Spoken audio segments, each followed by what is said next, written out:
ఒక విమానం కూలిపోవడం అన్నటువంటిది సంచలనం సృష్టిస్తుంది. అది కూడా ఎక్కడో సాంకేతిక లోపం పైకి వెళ్ళాక కాదు, కరెక్ట్గా ఎయిర్పోర్ట్ దగ్గర నుండి టేక్ ఆఫ్ అయిన వెంటనే కూలిపోవడం అన్నటువంటిది ఎవరికీ అర్థం కాని పరిస్థితి. ఎయిర్ ఇండియాకి సంబంధించినటువంటి విమానం లండన్ వెళ్లాల్సినటువంటి విమానం దాదాపుగా 230 మంది దాకా ప్రయాణికులు ఉన్నారు, 12 మంది దాకా సిబ్బంది ఉన్నారు.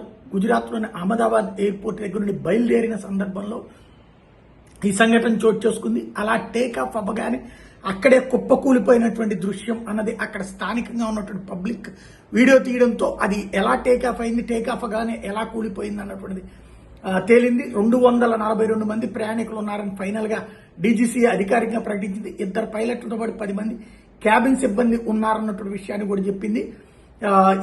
ఏటీసీకి ఎమర్జెన్సీ కాల్ వచ్చింది అంటే ఆటోమేటిక్ గా ఏదో సంథింగ్ ప్రాబ్లం ఉంది అన్నటువంటి. ఏటీసీ నుంచి చేసిన కాల్స్ కి స్పందన రాలేదంట, అంటే కమ్యూనికేషన్ కట్ అయింది. ఏటీసీకి వాళ్ళు కాల్ చేశారు, ఆ తర్వాత రివర్స్ కాల్ కి వెళ్ళలేదు.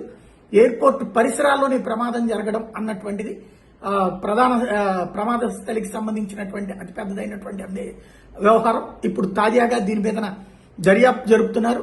అందులో ఒక బాధాకరమైనటువంటి అంశం, విజయ్ రూపాని ఎవరైతే ఒకప్పుడు గుజరాత్ ముఖ్యమంత్రిగా చేశారో ఆయన ఉన్నారు. మేఘాని ప్రాంతంలో ఇది కూలింది. A171 అని తేల్చారు.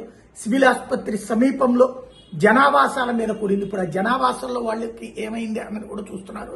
ఇది బోయింగ్ 787 డ్రీమ్ లైనర్ అనమాట. దీంట్లో ఉన్నటువంటి అసలు ఏం జరిగింది అన్నటువంటి దాని మీద ఆరా తీస్తున్నారు.